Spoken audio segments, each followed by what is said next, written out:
Purihin ang Diyos sapagkat napakabuti ng ating Panginoon na sa kabila ng ating mga pinagdadaanan sa buhay, palaging siyang tapat sa atin. Kung minsan ang ating mga panalangin ay hindi kaagad na tutugunan, depende sa sitwasyon, pero nakakasiguro tayo na hindi tayo pababayaan ng Panginoon sapagkat ang Panginoon Kristo mismo ang nagsabi na hindi niya tayo iiwanan, hindi niya tayo pababayaan hanggang sa katapusan ng sanlibutan. Amen. Kung minsan tayo ay hindi tapat, pero ang Diyos ay nanatiling tapat sa buhay ng bawat isa sa atin. Amen po ba? Hallelujah. Palakpakan natin ang Diyos. Glory to God. Hallelujah. Walang bagay sa mundong ito na makapaghiwalay sa atin sa pag-ibig ng Diyos sa atin. Sapagkat pinatunayan na ng ating Panginoon Kristo ang kanyang pagmamahal sa atin, ang kanyang pag-ibig. Nasa kabila na tayo ay hindi pa noong araw hindi tayo naglilingkod sa Kanya. Sa kabila na hindi siya minamahal ng tao. Sa kabila na nireject siya ng tao, pero ginawa ng Panginoon. Ibinigay niya ang kanyang buhay upang ipadama ang kanyang pagmamahal sa atin. Noong tayo'y mga makasalanan pa. Amen. At ang ginawa ng Panginoon hindi kayang tawaran. Hallelujah! Sapagkat iyon ang pinakamataas na antas sa pag-ibig ng Diyos na binigay sa atin. Ang Diyos ay umibig sa atin at hindi siya naghahanap ng kapalit, hindi siya naghihintay ng kapalit. Ipinadama ng Panginoon ang kanyang pagmamahal sa atin sa kabila ng lahat ng ating mga kakulangan. Kaya naman, sa magitan ng ating pananampalataya sa ating Panginoon Kristo, tayo ngayon, dati mga kaaway tayo ng Diyos, pero ngayon ay tinuring tayo ng Diyos na kanyang mga kaibigan sa pamamagitan ng ating Panginoon Kristo. At hanggang ngayon, ang ating Panginoon Kristo ay patuloy na namamagitan sa atin sa harapan ng Ama. Sapagkat si Kristo lamang, ang Panginoong Jesucristo lamang ang nakakaunawa sa atin. Siya lamang ang nakakaramdam sa lahat ng ating mga nararamdaman. Sapagkat sa kanyang pagkakatawang tao, taglay niya ang lahat ng katangian ng pagiging tao. Kaya anuman ang mga naranasan natin, anumang naramdaman natin, damang-dama lahat ng Panginoon yun. Kaya nga sinabi na Panginoon, kayong lahat na napapagala at nabibigatang luba sa inyong mga pasanin, lumapit kayo sa akin at bibigyan ko kayo ng kapahingahan. Lumapit kayo sa akin at bibigyan ko kayo ng kapahingahan. So purihin ang Diyos sapagkat sa buhay ng bawat isa sa atin, nagkaroon tayo ng tunay na kapahingahan. Sapagkat alam natin ano man ang mangyari sa mundong ito, tayo ay nakasakamay ng Panginoon. Amen po ba? Tayong lahat ay nasa kamay ng Panginoon sapagkat sabi ng Panginoon sa Isaiah chapter 46 verse 4, ako ang Diyos na lumikha sa lahat ng tao, kaya tungkulin kong siya'y laging kalingain at ingatan. Hindi pa man tayo mananampalataya, ganon kamahal ng Diyos ang mga tao. Nilikha niya tayo, kaya responsibilidad ng Panginoon na tayo'y kalingain at laging ingatan hanggang sa dumating sa punto sa ating buhay na maunawaan natin siya, makilala natin siya at mapaglingkuran natin siya. At hanggang ngayon ang buhay natin dahil tayo na sa Panginoon na, ang buhay na ito'y nawa magbigay ng karangalan, magbibigay ng kapurihan sa Diyos nating buhay. Amen! Hallelujah! Purihin ang Panginoon! Purihin ang Diyos. Kayong lahat na nanonood ng video ito, saan man live service na ito, Panginoon, live service na ito, saan ka man naroon, nais ipaalam sa iyo ng Diyos, nais ipabatid sa iyo ng Panginoon, na mahal ka ng Panginoon, mahal ka ng Diyos. Kung minsan, nag-aalangan tayong lumapit sa Panginoon sapagkat akala natin hindi kayang patawarin ng Diyos ang ating mga kasalanan sa kabila ng napakaraming pagkukulang at pagsuway na ginawa natin sa harapan ng Diyos. Akala natin hindi kayang patawarin ng Panginoon. Subalit, gaano man kalaki ang mga kasalanan na yan, gaano man karami ang kasalanan na yan, ay kayang-kayang patawarin ng lahat ng Diyos ang mga kasalanan yan. Sapagkat kung ang kasalanan natin ay kasinlaki man ng barko, ang pag-ibig ng Diyos ay sinlawak ng karagatan. Hallelujah! Purihin ang Diyos kung paano ang langit at lupa. Sukatin man hindi kaya, ganon ang pag-ibig na ipinadama sa atin ng Panginoon sa pamamagitan ng ating Panginoon Kristo. So purihin ang Panginoon at sa oras na ito ay tunay na ang puso ang puso ng bawat isa ay tunay na umusbong sa ating kalubluban ng ating puso ang lubusang pagpupuri at papasalamat sa Panginoon. Anuman ang mga sitwasyon sa buhay, anuman ang sirkumstansya ating naranasan, mayroong tayong Diyos. Mayroong tayong Diyos sa pamamagitan ng ating Panginoong Kristo na nakaunawa ng lahat ng ating mga kailangan, nakaunawa ng lahat ng kakulangan. Kaya huwag tayong magatubiling lumapit sa ating Panginoon. Hindi natin kailangan ang anumang mga samahan. Hindi natin kailangan na ang mga samahan, ang mga sikta ay siyang mahalaga sa ating buhay. Ang mahalaga ay walang iba kundi ang ating Panginoon. Ang lahat ng lumalapit sa Panginoon, sabi na Panginoon Kristo, ang lahat ng lumalapit sa akin ay hindi ko itataboy. So purihin ang Panginoon, purihin ang Diyos. Bago tayo magpasimula sa ating pag-aaral, bigyan muna natin ng isang napakalakas na palakpak ang ating Diyos na buhay. Glory to God! Hallelujah! Purihin ang Panginoon, purihin ang Diyos. Hallelujah. So ako man ay nagpapasalamat ako sa Panginoon sapagkat bilang isang pastor, hindi sa pagmamayabang kasi tungkulin natin ito sa Panginoon. Sa loob ng halos 2 taon na singkad na ating paglapit sa Panginoon, halos 2 taong singkad na hinihingi natin sa Diyos na ingatan tayo. Tunay nga, sa buhay ng bawat isa, nagpapasalamat ako sa Panginoon sapagkat hanggang ngayon, patuloy, bagamat nakaranas ng mga pangyayaring hindi maganda, hindi naman tayo exempted sa mga nangyayari sa buong sanlibutan, pero nakikita natin ang pag-ingat ng Panginoon ay patuloy na sumasama sa atin. Amen po ba? Ang sabi nga na Apostol Pablo sa aklat ng 1 Corintios chapter 13 verse 10, wala pang pagsubok na dumating sa inyo na hindi naranasan ng lahat ng tao sa daigdig na ito. Subalit pagdating ng mga pagsubok na yan, bibigyan tayo ng lakas ng Diyos upang mapagtagumpayan iyon. Purihin ang Panginoon, purihin ang Diyos. Hallelujah! At sa umagang ito, tunay na buhay ang ating diwa sa Panginoon sapagkat sa umagang ito nagkaroon tayo ng pagkakataon na makaniig ang Panginoon dito sa sambahan na ito at tunay nga sa umagang ito hindi tingin natin tayo lang, pero ang sabi ng banal na kasulatan sa aklat ng Awit chapter 34 verse 7, ang mga anghel ng Panginoon ay nakapalibot sa lahat ng mga natatakot sa Kanya.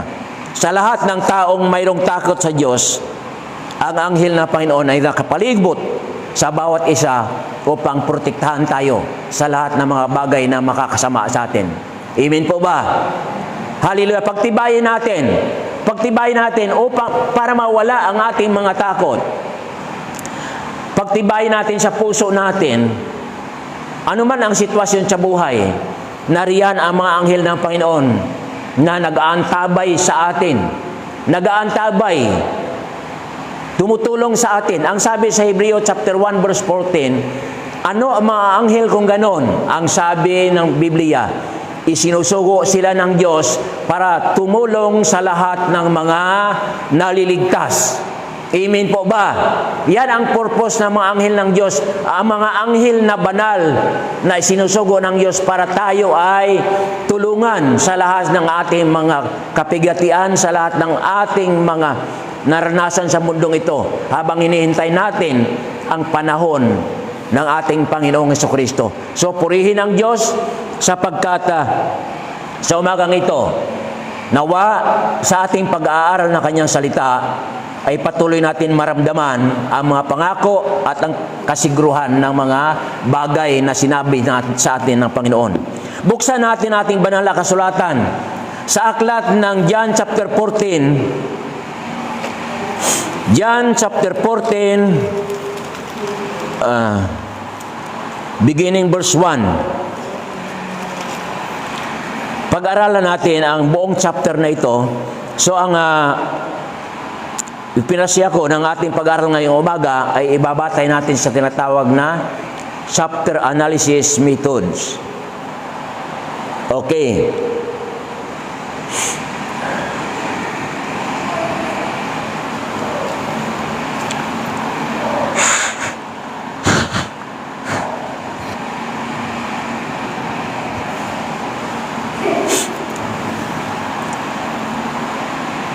Habang nagsasalita si Pastor Aileen Aquina, hindi ko masyadong maintindihan kasi defected yung ating microphone. Pero alam ko na naramdaman ni Pastor Aileen na kailangan niya ang tulong ng ating Panginoon. Sa sitwasyon na ito, tunay nga na wala tayong maasahan kundi ang Diyos lamang. At mamaya, madaanan natin yan sa ating pag-aaral, sapagkat pag pinag-aral natin Biblia, analyze natin ang bawat salita na nakasulat dito. So bago ko makalimutan, nais kong magbigay muna ng patutuo sa harapan ng Panginoon nitong mga buwan ng October. Kahit nasabihin nyo na pastor ako, lahat naman tayo bilang mga tao ay nakakaramdam nila man ng panghihina. Amen po ba? Hello?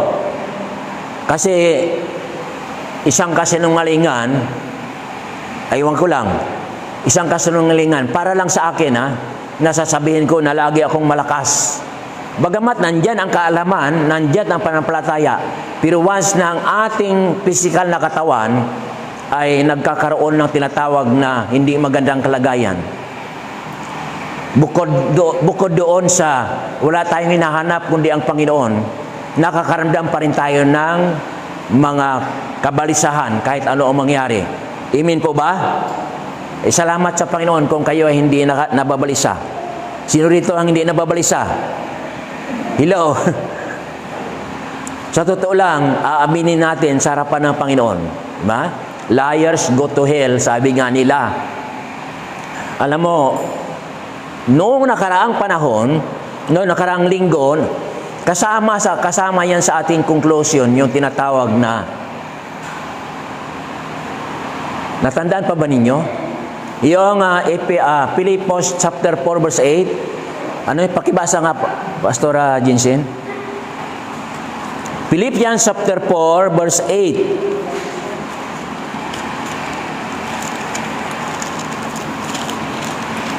Okay, nauna akong nakakita, Pastor Jensen, ako nagbuwasa. Ang sabi dito, sa wakas mga kapatid, dapat maging laman ng inyong isip ang mga bagay na karapat-dapat at kapuri-puri, mga bagay na totoo, marangal, matuwid, malinis, kaibig at kagalang-galang. So yan, ako mismo ay tunay na nagpapasalamat ako sa Panginoon. Hindi ako, iwasan na natin yung mga salita ng araw, no? Kasi kung minsan, hindi makakilos ang Panginoon sa buhay ng bawat isa sa atin, sapagkat hindi tayo nagsalita ng totoo, no? Bagamat ang mga bagay na ating pinananampalatayanan ay totoo lahat iyon. Halimbawa, kapag wala kang pera, no? Ay huwag kang sumama. Huwag kang sumama doon sa bumabiyahe na wala kang pera. Sapagkat pagdating sa takna, halimbawa lang kasi kaya ko nasasabi ito, mayroong mga kapatiran, praise the Lord, sasabihin nila. Yung tinatawag ba na pagsasalita ng mga bagay ayon sa iyong pananampalataya, no? Kasi nakaugalian ko na noon yan nung ako sa Jael pa, pero pinag-iisipan kong mabuti, mukhang hindi totoo, no?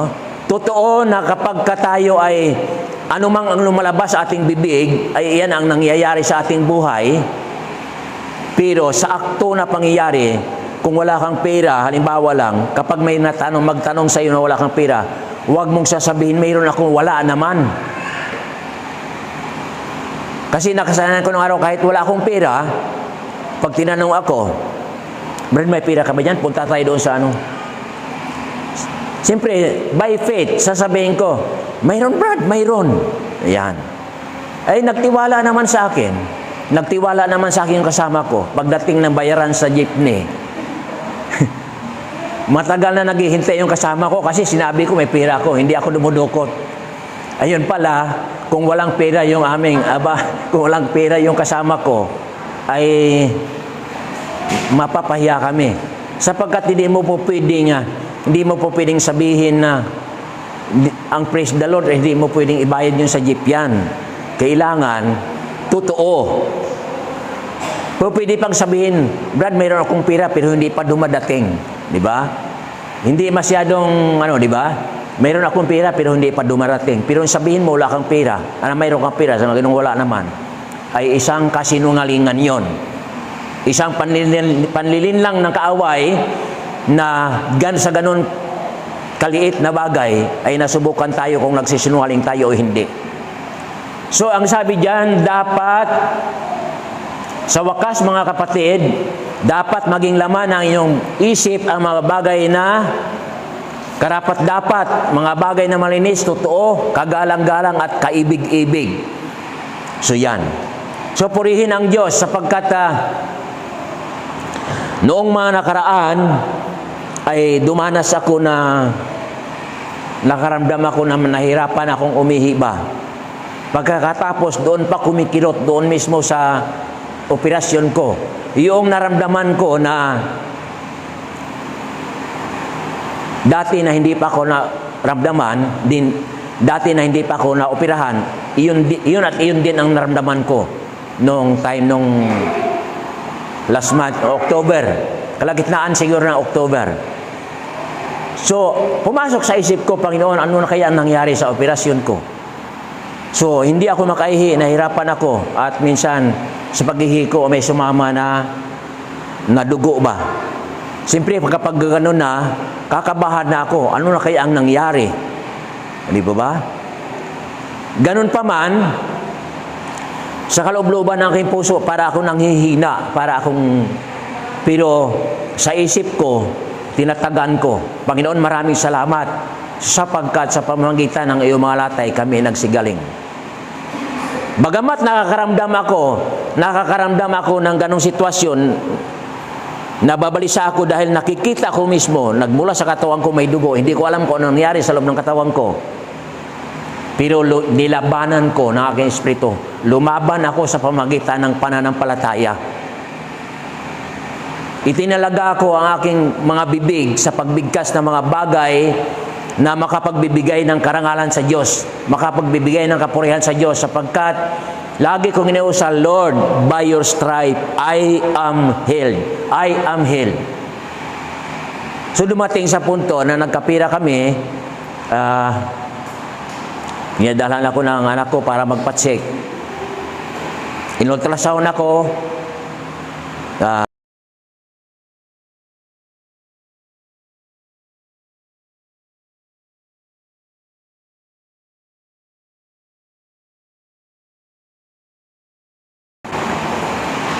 diyan ako nagpakuha ng dugo, pa-urine CS, pa-urine CS ako, nandyan din. Doon sa urine CS na yun, doon makikita kung mayroong tumutubo na mga marker sa katawan mo, na mga tumor, etc. Purihin ang Panginoon sapagkat normal lahat, walang nakita sa akin na anumang bagay. Ang sabi ng doktor, baka sumasakit sa baywang mo, baka rheuma lang yan. So doon ko napatunayan na kapag tayo ay mayroong mga naramdaman, gamitin natin ang ating pananampalataya. Ang mga naramdaman natin kung minsan ay hindi totoo. Totoo yan sa mga bagay na sa sanlibutan. Pero doon sa spiritual world, ang sabi na Panginoon, kayo ay gumaling sa pamamagitan ng kanyang mga latay. Amen po ba? Kaya kung may naramdaman tayo, i-search natin ang puso natin. Kung minsan, pinapalo tayo ng Panginoon. Kasi mga anak tayo ng Diyos . Ayaw ng Panginoon na tayo ay magkamali, magkasala. Ginigising tayo sa ating mga pagkukulang. Pinapalo tayo, pinipilantik tayo ng Diyos. Kapag wala naman tayong nagawang kasalanan, ang ibig sabihin, pagsubok yan sa buhay natin. O di kaya, direktahang atake ng kaaway sa ating buhay. Mamaya, yung ating sasabihin patungkol doon ay related doon sa itinuro ko sa inyo noon nung nag-aaral tayo na unbroken curses. Na ano nyo yun? Nabalikan ninyo ng alaala yun? Mayroon tayong kapangyarihan. Ang dila natin ay mayroong kapangyarihan. Kaya nga sinasabi sa Aklat ng Kawikaan, ang buhay at kamatayan ay nasa dila nakasalalay. Kaya makikinabang dito, ang dito ay nagmamahal. Kaya kung ang lumalabas sa bibig natin ay puro mga negatibong bagay, ay iyan nga ang mangyayari sa atin. Pero kung puro positibo ang lumalabas sa ating bibig, asahan natin na iyan ang ating aanihin sapagkat nagtanim tayo ng ating pananampalataya sa ating Panginoon. Amen? Okay. Aklat ng Juan chapter 14. Habang binabasa natin to, bawat salita ng Diyos, i-apply na kaagad natin sa ating mga buhay. Ang sabi rito, huwag kayong mabalisa. Manalig kayo sa Diyos at manalig din kayo sa akin. Sa bahay ng aking ama ay maraming silid. Kung hindi gayon, sinabi ko na sana sa inyo. At paroroon ako upang ipaghanda ko kayo ng matitirhan. Kapag naroon na ako at naipaghanda na kayo ng matitirhan, babalik ako at isasama kayo sa kinaroroonan ko. At alam na ninyo ang daan patungo sa pupuntahan ko. Yan. So dito makikita natin na ang ating Panginoong Jesucristo mismo ang nagsasabi, no? Na kapag naipaghanda na tayo ng Panginoon ng matitirhan, ang ating Panginoon ay babalik upang tayo ay kukunin at isasama niya tayo sa kanyang kinaroroonan. Amen po ba? Itatag natin ang ating puso sa salita ng Panginoon para kung ano man ang mga pagsubok na dumarating sa buhay ay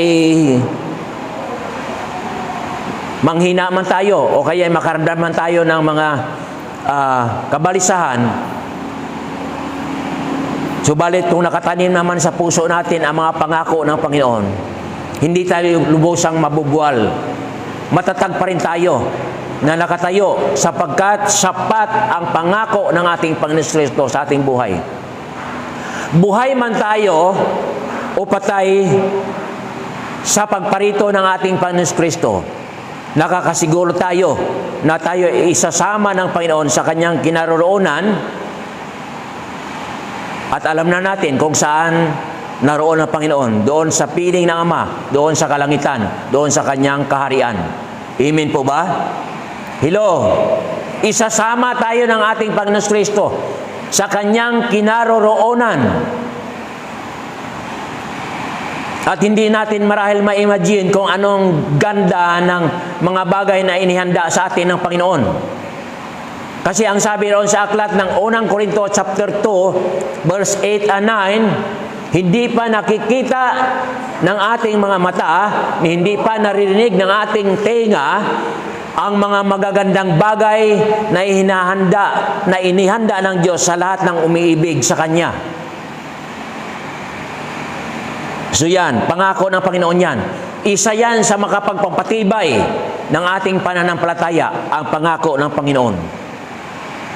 So sikapin natin na sa pagbabalik ng ating Panginoon ay maging karapat-dapat tayo na buhaying muli o karapat-dapat tayo sa muling pagkabuhay ay maisama tayo ng ating Panginoon Kristo sa kanyang kinaroroonan. Maraming mga magagandang bagay na tanawin dito sa mundong ito. sapagkat iyan ay nilikha ng Diyos. Subalit, ang sabi ng Biblia, higit na mas maganda ang inihanda ng Diyos doon sa kanyang kaharian sa lahat ng mga umiibig sa Kanya. Amen po ba? Amen. Matanim sa isip natin ang salita ng Panginoon. Purihin ang Diyos. Pangalawa, sinabi sa kanya ni Tomas, Panginoon, hindi po namin alam kung saan kayo pupunta. Paano namin malalaman ang daan? Sumagot si Jesus, ako ang daan, ang katotohanan at ang buhay. Walang makakapunta sa Ama kundi sa pamamagitan ko. Kung ako'y kilala ninyo, kilala na rin ninyo ang aking Ama. Mula ngayon ay kilala na ninyo siya at inyong nakita. Alam ninyo, ito nais ko lang tunghayan nating mabuti. Si Tomas ay nagtanong ng isang tanong na para bang walang kawawaan. No?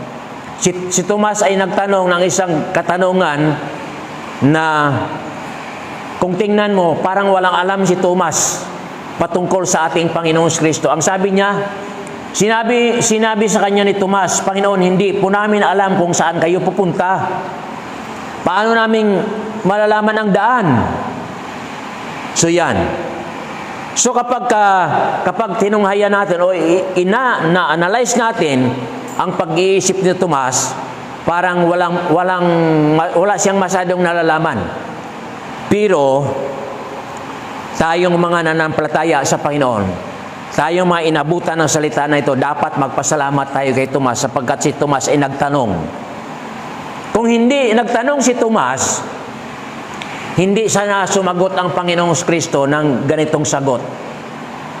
Ang sabi ng Panginoon, ako ang daan, ang katotohanan at ang buhay. Walang makaparoon sa Ama kundi sa pamamagitan ko. Sabi ng Panginoong Kristo. Ito ang katotohanan na dapat malaman ng lahat ng tao na kung nais nating mapunta sa kaharian ng Diyos, kung nais natin pumaroon sa kinaroroonan ng ating Panginoong Kristo, ito'y hindi sa pamamagitan ng pagiging panatiko sa isang relihiyon. Kung nanatili ka sa relihiyon mo, ang kaligtasan ay hindi makakamtan sa pamamagitan ng pagiging tapat sa samahan. Ang kaligtasan ay matatamo natin ito sa pamamagitan ng pagiging tapat sa salita ng Diyos. Dahil si Kristo ang ating ginawang sentro ng ating pananampalataya ng ating buhay, mapapaniwalaan natin ang sinasabi ng Panginoon na siya lamang ang daan, siya lamang ang katotohanan at siya lamang ang buhay. Walang makakaparoon sa Ama kung hindi sa pamamagitan niya. Kaya nawa ang salita na ito ng Diyos, nawa ang salita na ito ni Kristo ay humubog, mahulma, mailapat sa ating buhay na kapag pinag-uusapan ang patungkol sa kaligtasan, wala nang iba kundi nawa ang buhay natin ay lubusan tayong makipag-isa sa ating Panginoon Kristo. Yan lang ang paraan, yan lang ang daan para makarating tayo sa Ama. Amen po ba? Hello? Okay. Ang sabi pa ng Panginoon sa verse 7, kung ako'y kilala ninyo, kilala na rin ninyo ang aking Ama. Mula ngayon ay kilala na ninyo siya at inyong nakita. Verse 8, sinabi sa kanya ni Filipe, Panginoon, ipakita po ninyo sa amin ang Ama at masisiyahan na kami. Sumagot si Jesus, matagal na ninyo akong kasama, Filipe, di yata't hindi mo pa ako nakikilala? Ang nakakita sa akin ay nakakita na sa Ama. Bakit mo sinabing ipakita mo sa amin ang Ama? Hindi ka ba naniniwalang ako'y suma sa Ama at ang Ama'y suma sa akin? Ang mga salitang sinasabi ko ay hindi ko sinasabi sa ganang aking sarili. Ang amang sumasa akin ang gumaganap ng kanyang mga gawain. Maniwala kayo sa akin. Ako'y sumasa Ama at ang Ama'y sumasa akin. Kung ayaw ninyong maniwala sa sinabi ko, maniwala kayo dahil sa mga gawang ito. So yan ang sinabi ng ating Panginoon Kristo. Sabi ni Felipe, ipakita po ninyo sa amin ang Ama at yun ay sapat na sa amin. Ang sabi ng Panginoon, matagal na ninyo akong kasama, di yata't hindi pa nyo ako nakikilala, Felipe. Ang nakakita sa akin ay nakakita na sa Ama. Paano nga siya sabihin mo na ipakita mo sa amin ang Ama? Hindi ka ba naniwala na ang Ama ay suma sa akin at ako'y suma sa Kanya? So yan. Sapagkat sinabi ng Panginoon, paano natin ma-illustrate sa buhay ng ating Panginoon Kristo na sumasa Kanya ang Ama? Hello. Malalim na pag-isipan. Subalit, kung maintindihan natin ay simple lang. Sapagkat ang Ama at si Kristo ay iisa. Ayon doon sa aklat ng John chapter 10 verse 30. Ako at ang Ama ay iisa. Kung ano ang Ama, siyan din naman ang ating Panginoon Kristo. Sapagkat sa lahat ng mga bagay, sila ay nagkakaisa. Nagkakaisa sila. Kaya kung nakita mo ang Panginoon, alam mo na kung anong katangian ng Ama kapag nakita mo ang ating Panginoon Kristo. Ang lahat ng Kanya mga ginagawa, ang lahat ng takbo ng isip ng ating Panginoon Kristo. Ganon ang Ama mismo. Sapagkat kung ang Ama ay Diyos, si Kristo ay Diyos rin.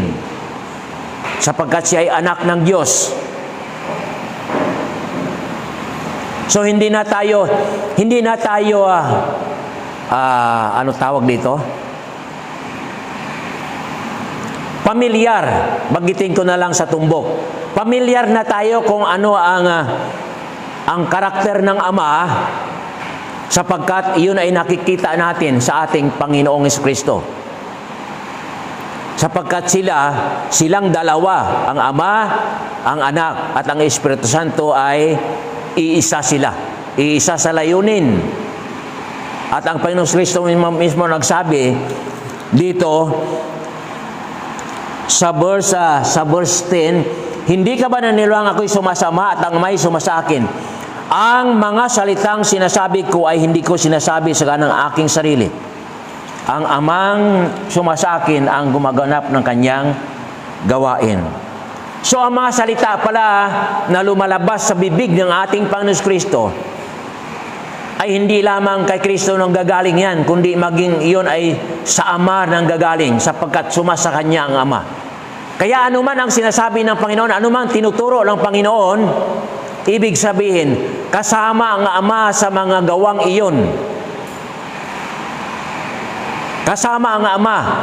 Kapag sinabi ng Panginoon na ganito, iyon din ang sinasabi ng Ama. Kapag ang ginagawa ng Panginoon ay ganito, iyon din ang gawa ng Ama, sapagkat sila ay nagkakaisa sa lahat ng gawain. Ang Panginoon Kristo mismo nagsasabi na ang mga salitang sinasabi ko ay hindi ko sinasabi sa ganang sarili, kundi iyon ang sabi niya. Ang nagsalitang sinasabi ko ay hindi ko sinasabi sa ganang aking sarili, kundi ang Amang sumasakin ang gumaganap ng Kanyang mga gawain. Kaya dapat matanim sa ating isip at sa puso natin.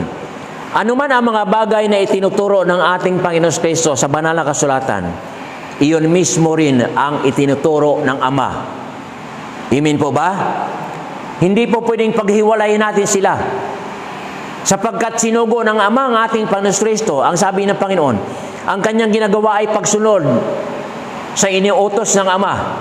Kaya kung ano sinasabi ng Panginoon, iyon mismo ang iniutos ng Ama. Amen po ba? Amen po ba? Palapakan natin ang Diyos. Ini-establish ko ang ating isip sa ganong senaryo para pag dumating sa punto, ano man ang sabihin ng Panginoon, alam na natin na hindi lamang ang Panginoon Kristo ang nagsasalita, kundi ang Ama mismo sumasa Kanya.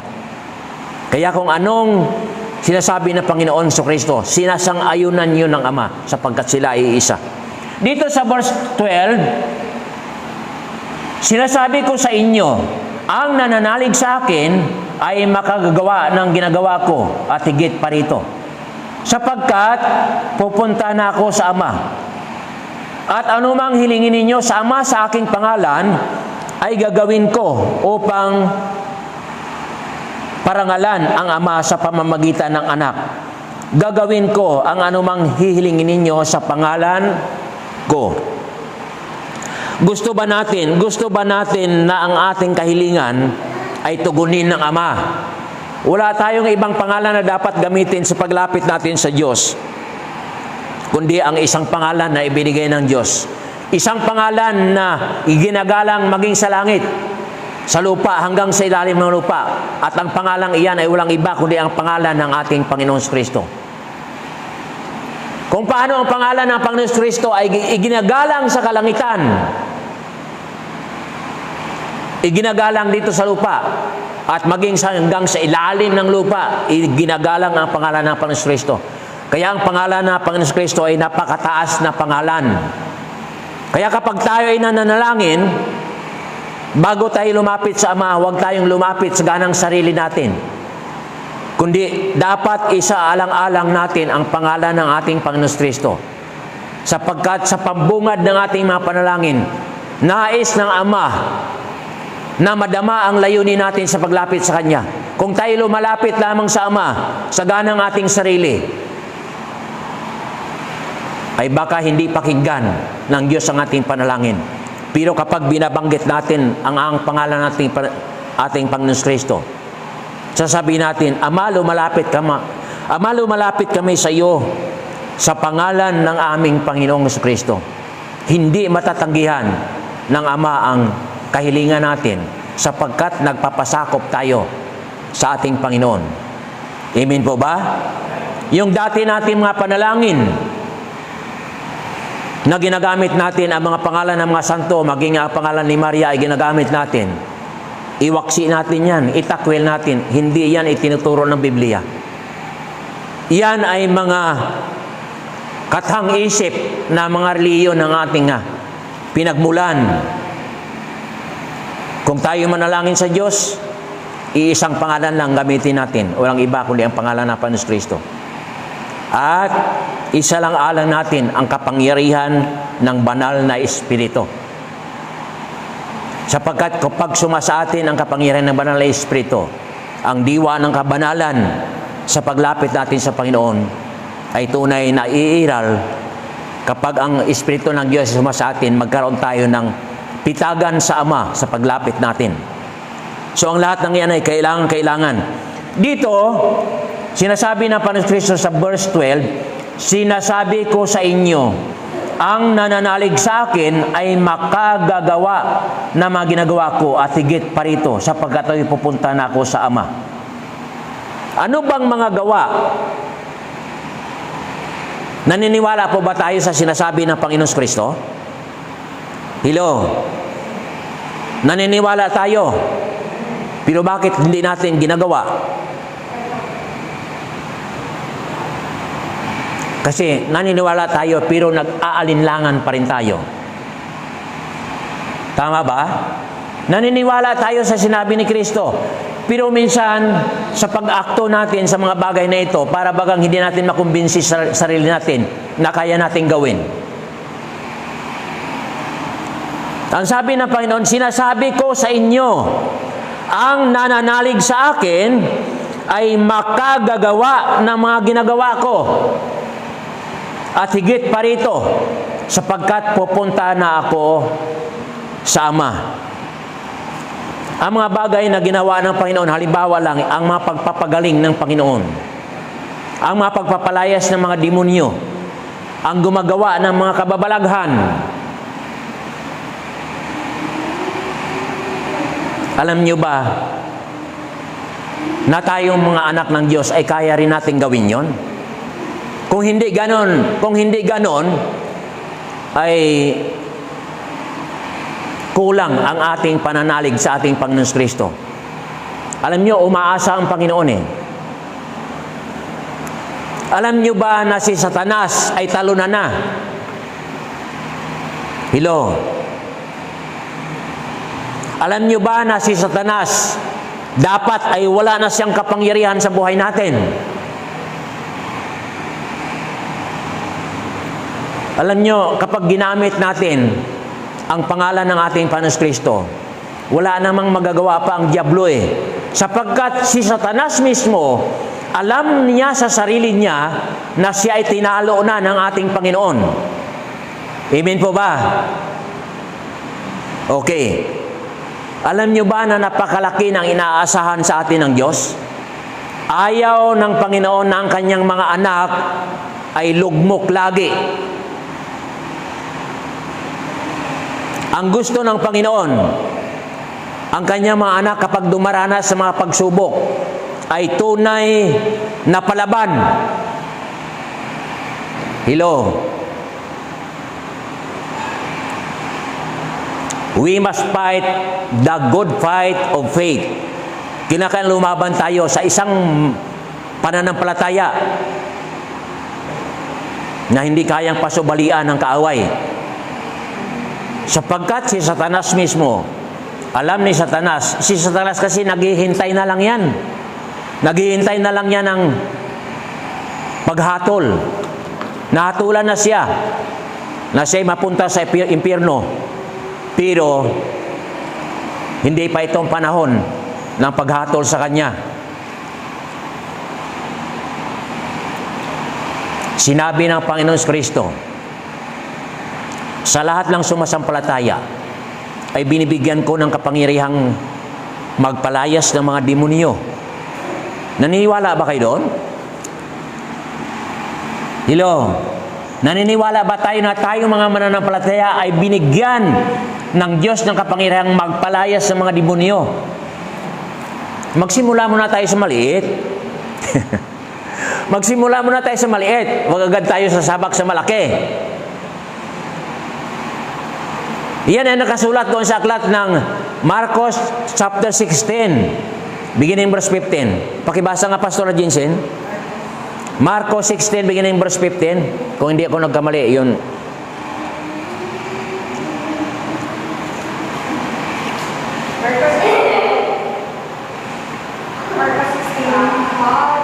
Marcos 16.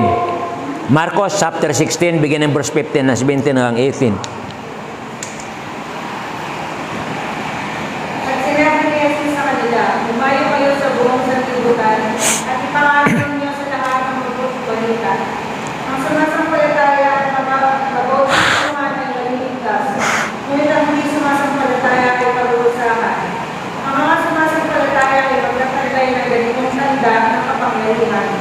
Sa pangalan mo ay magpapalaya sila ng mga demonyo at magsasalita na lumang wika. Sila hindi dumagpag man ang akas o uminom ng laso. At gagaling ng mga may sakit na mapapatungan ang kanilang mga kapatid. So, purihin ang Panginoon. Ang Panginoong Kristo mismo nagsasabi dyan. At nais ng Panginoon na ang kanyang sinabi ay maganap sa buhay natin. Amen po ba? Sabi ko kanina, magsimula muna tayo sa maliit. Ano bang mga klaseng demonyo ang pwede natin palayasin? Alam mo, napakaraming demonyo. Ang lahat ng mga espiritu, no? Nabanggit yung tinatawag na masasamang espiritu. Ang lahat ng mga espiritong hindi nagmula sa Diyos na nakapasok sa buhay natin, pwede nating palayasin yan. Sa paanong paraan? I-cast out mo.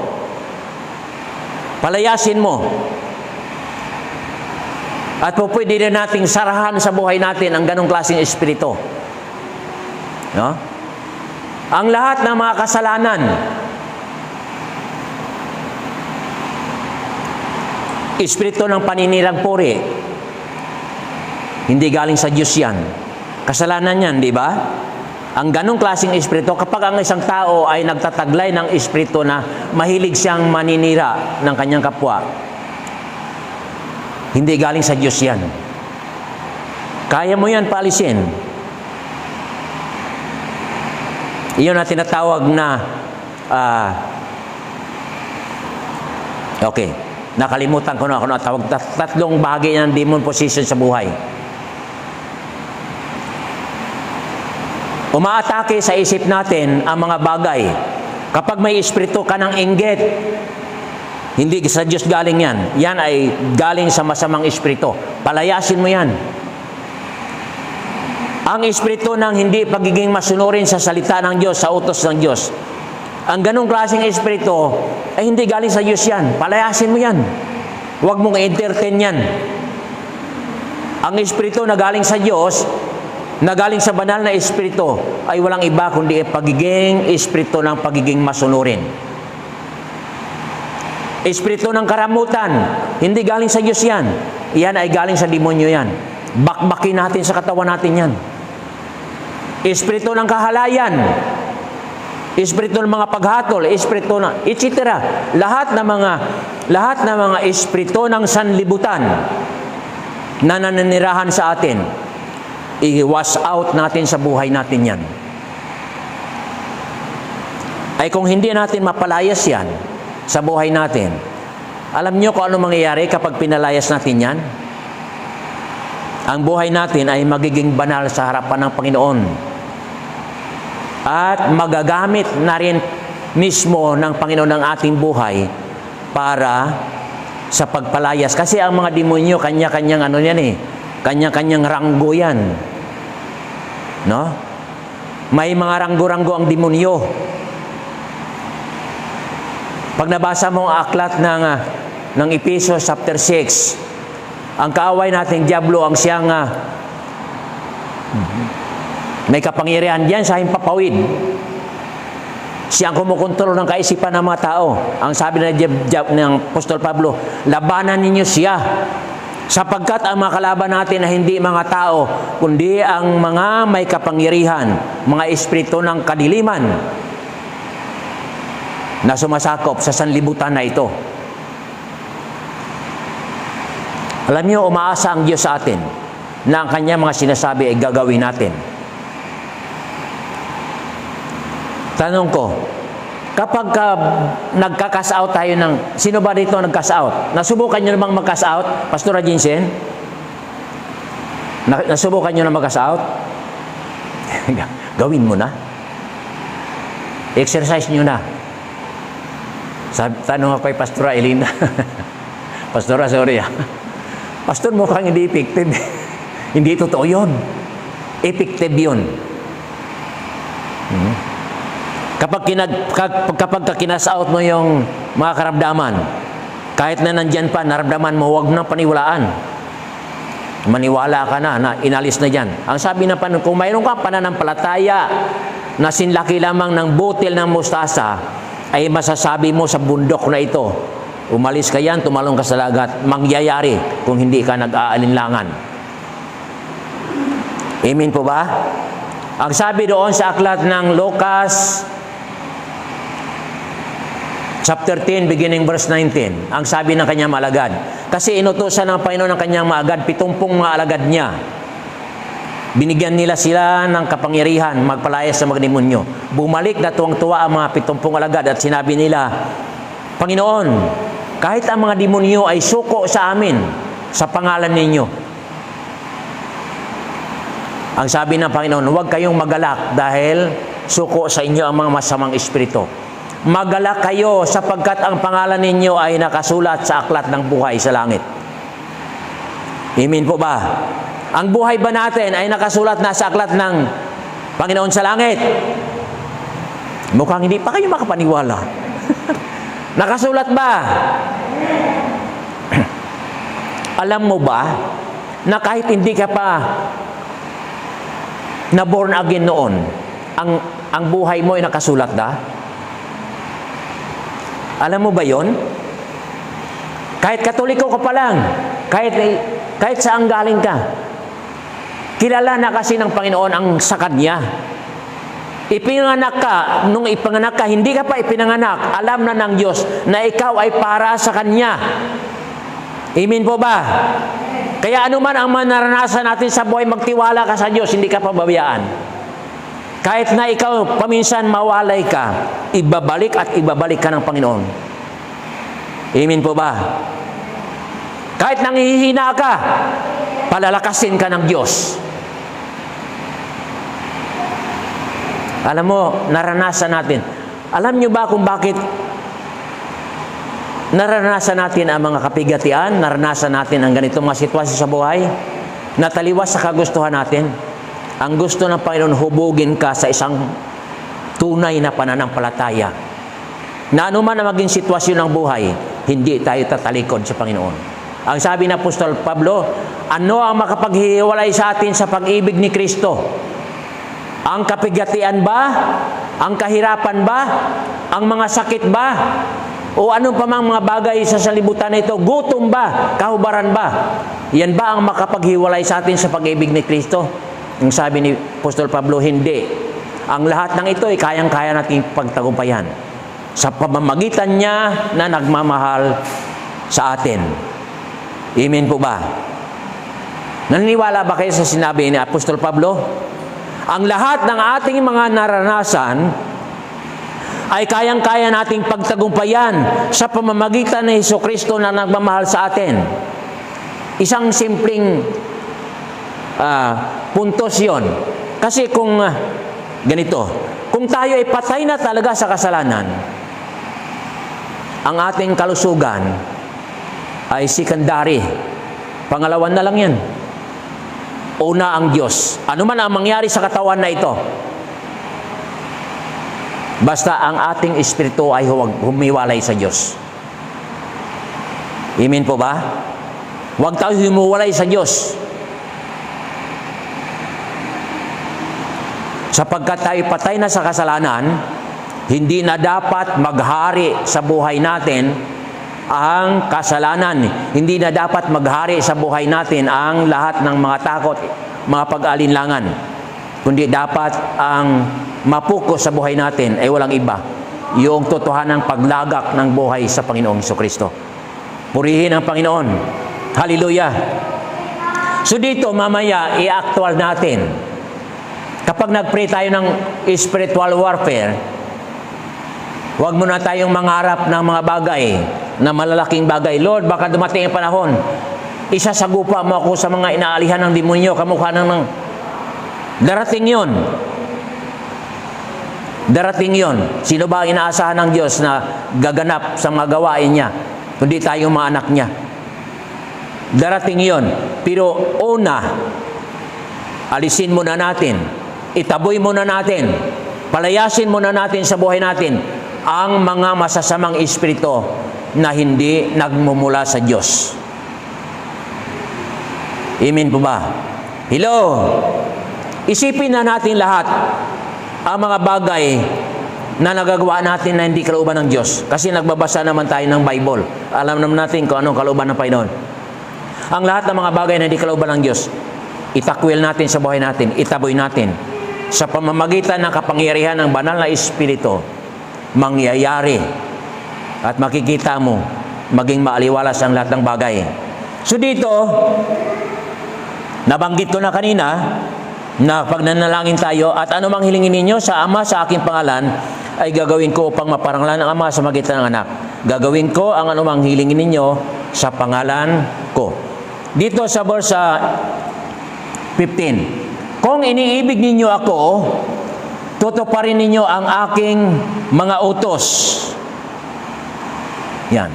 Sinabi ng Panginoon Kristo, kung iniibig ninyo ako, tutuparin ninyo ang aking mga utos.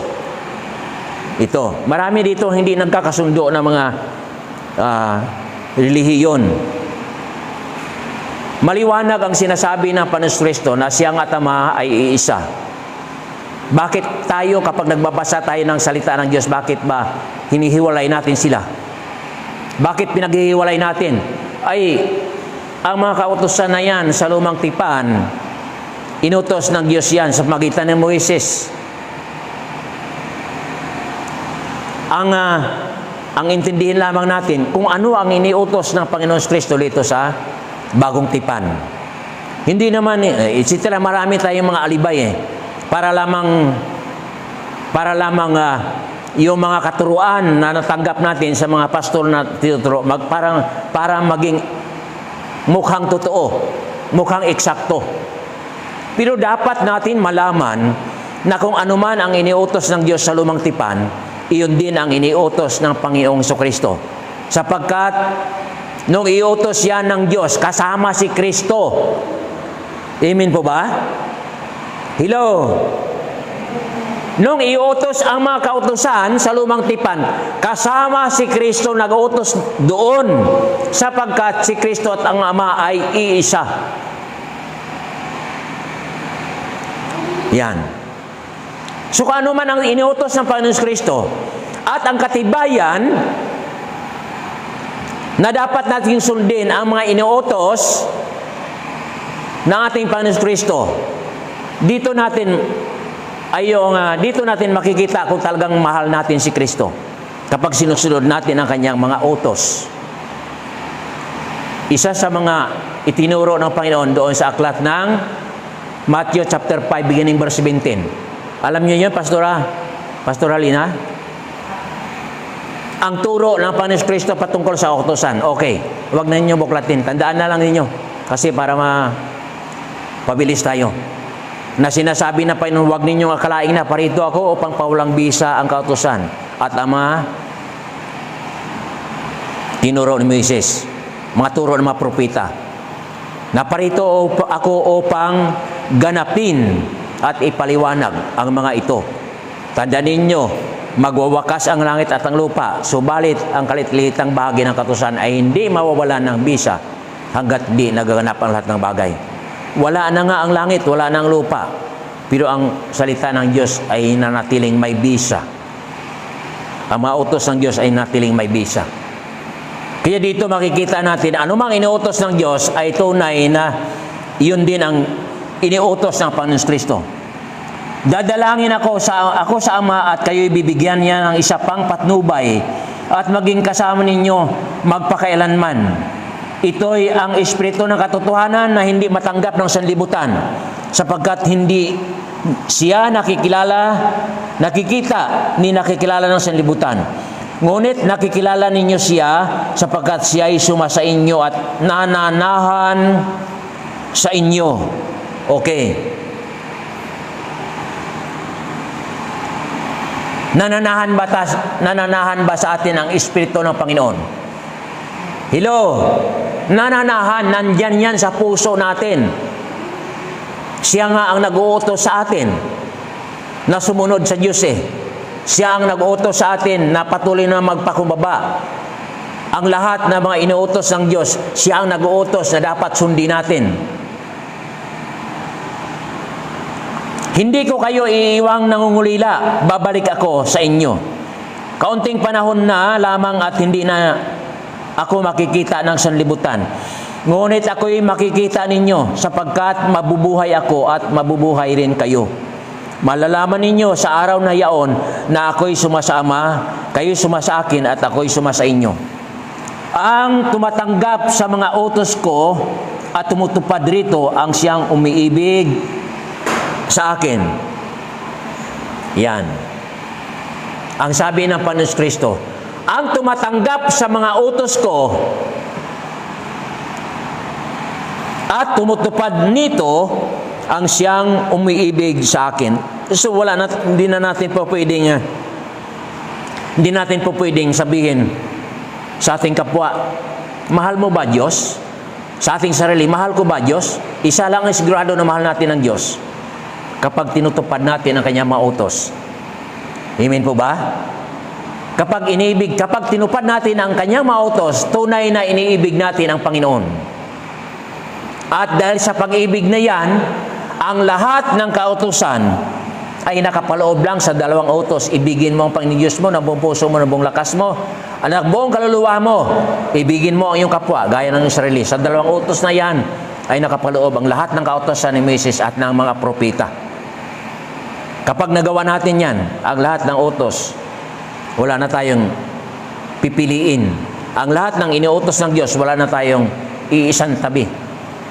Kundi tuloy-tuloy ang pagsunod natin sa Panginoon. Buong katotohanan natin sundin ang Panginoon. Yan ang katibayan ng ating pag-ibig sa Diyos. Okay. Ang sabi pa rito, ang umiibig sa akin sa verse 21 letter B, ang umiibig sa akin ay iibigin ng aking Ama. Iibigin ko rin siya at ako'y lubusang magpapakilala sa kanya. Napakaliwanag na sinasabi ng Panginoon Kristo. Kapag inibig natin ang ating Panginoon Kristo, iibigin rin tayo ng ating Ama. Amen. Tinanong siya ni Judas, hindi ang Iscariote, Panginoon, bakit po sa amin lamang kayo nagpapakilala ng lubusan at hindi sa sanlibutan? Sumagot si Jesus, ang umiibig sa akin ay tutupad ng aking salita. Iibigin siya ng aking Ama at kami sa Kanya at mananahan sa Kanya. Ang hindi umiibig sa akin ay hindi tumutupad sa aking mga salita. Hindi akin ang salitang narinig ninyo, kundi sa Amang nagsugo sa akin. Napakaliwanag. Ang hindi umiibig sa Diyos, ang hindi umiibig kay Kristo, ay hindi tumutupad ng Kanyang mga salita. Yan ang batayan na mahal natin ang Diyos. Kung tinutupad natin ang Kanyang mga salita at tinutupad natin ang Kanyang mga utos. Okay. Verse 25. Sinabi ko sa inyo ang mga bagay na ito samantalang kasama pa ninyo ako. Ngunit ang patnubay, ang Espiritu Santo na susuguin ng Ama sa pangalan ko, ang siyang magtuturo sa inyo ng lahat ng bagay at magpapalala ng lahat ng sinabi ko sa inyo. Kapayapaan ang iniiwan ko sa inyo. Ang aking kapayapaan ang binibigay ko sa inyo. Hindi ito tulad ng binibigyan ng sanlibutan. Huwag kayong mabalisa. Huwag kayong matakot. Pagdating sa kapayapaan, iba yung kapayapaan na ibinigay ng ating Panginoon Kristo. At iba naman ang kapayapaang binigay ng sanlibutan. Okay. Dito pwede tayo magtanong, mayroon bang kapayapaan na ibinibigay ang sanlibutan? Mayroon. Kaya yun ay kapayapaan dito sa lupa. Tunay na sa isang tao. Sa isang tao, kapag ang lahat ng kanyang mga pangailangan ay nasa kanya na, hindi na siya mababalisa. Kapag hindi ka nababalisa, tunay na payapa puso mo. Amen po ba? Pagdating sa pinansyal, eksakto naman. Eksakto naman ang iyong pangangailangan. Sabi natin, wala namang labis, walang kulang. Natutugunan lahat ang iyong mga pangailangan. Malusog ka naman. May kinakain, lahat na makakain mo ay nakakain mo. Lahat ng gusto mong gawin, nagagawa mo. Iyan ang mga bagay na ibinibigay na sanlibutan. Kaya ang isang tao ay kampante, nagiging kampante sa kanyang buhay. Kasi ang mga bagay sa sanlibutan na ito, na tinatamasa ng tao ay nagbibigay naman ng kapayapaan sa kanya.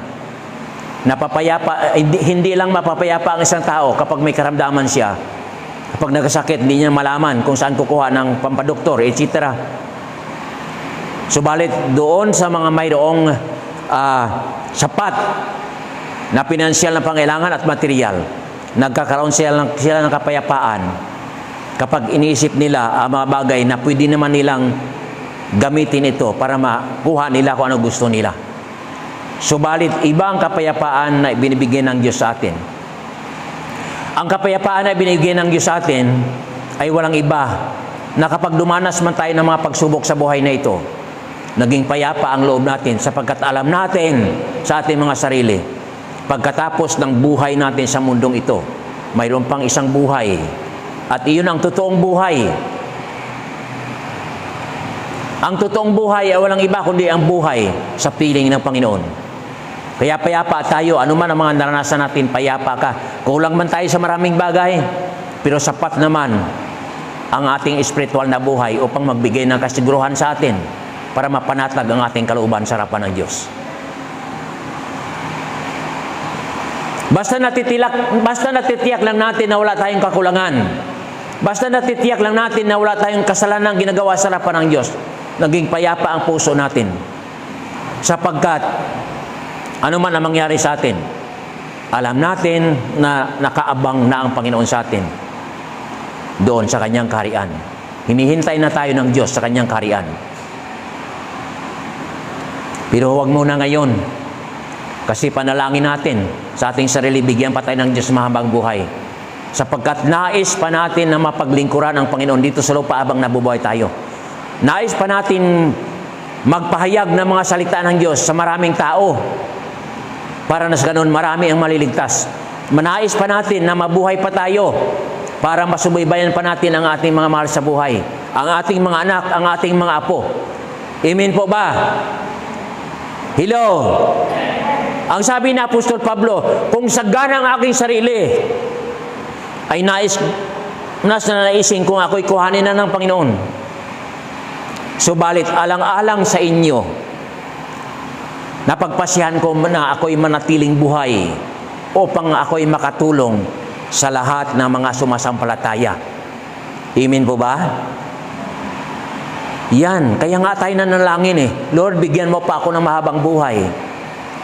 Kailangan pa ako ng aking mga apo, kailangan pa ako ng aking mga anak. Kailangan pa ako ng aking kapwa-tao na naghihintay na magpahayag ng iyong mga salita para sa kanila. Naghihintay na ipaliwanag ko sa kanila ang patungkol sa iyong kaharian. May rason para hingin natin sa Panginoon ng mahabang buhay, sapagkat marami pa tayong dapat tapusin na misyon dito sa buhay. Ngayon, kung ang ating buhay ay makasarili tayo, wala tayong pagmamahal sa ating kapwa, ay masasabi natin, sige na, Panginoon. Yan. Kunin mo na ako, hayaan mo na sa iba yan. Hayaan mo na ang ibang magpahayag ng salita mo. Pero hindi ganun ang takbo ng isip natin. Nais natin, ang buhay natin ay magamit ng Panginoon. Amen po ba? Palapakan natin ang Diyos. Hallelujah!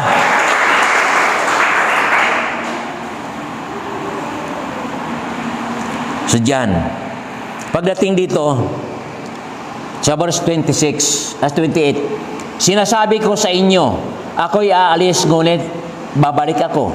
Kung iniibig ninyo ako, ikagagalak ninyo ang pagpunta ko sa Ama, sapagkat dakila ang Ama kaysa akin. Sinasabi ko na ito sa inyo bago pa mangyari, upang kung mangyari na kayo'y manalig sa akin. So, inanalisa natin ang buong chapter at ang mga verses na yan ang nagpapatibay ng ating pananampalataya. Na ano pala, kahit ano ang gawin natin sa harapan ng Diyos ay hindi pala mawala ng kabuluhan. Ang lahat ay makabuluhan sa harapan ng Panginoon. So ngayong umaga na ito ay tunay na niloob ng Panginoon na tayo ay manalangin. Okay?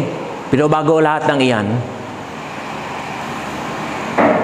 nais kong sabihin sa inyo ang inilagay ng Panginoon sa puso ko. Purihin ang Panginoon at tunay nga sa lahat ng mga nood ng bidyong ito ay tunay na nawa ang pagpapala ng Panginoon ay sumainyo at patuloy na umaasa ang Panginoon na tayo ay magbabalik loob sa Kanya, alamin ang Kanyang mga salita upang ang buhay natin ay hindi mawawalan ng kabuluhan habang tayo nabubuhay. Ang buhay natin ay magkaroon ng tamang direksyon na kung saan ay papunta sa Kanyang kaharian at hindi papunta sa kapahamakan. So sa oras na ito, sa lahat ng mga nanonood ng bidyong ito, sumainyo ang kapayapaan ng Panginoon. Purihin ang Diyos. Palakpakan natin ang Panginoon. Hallelujah.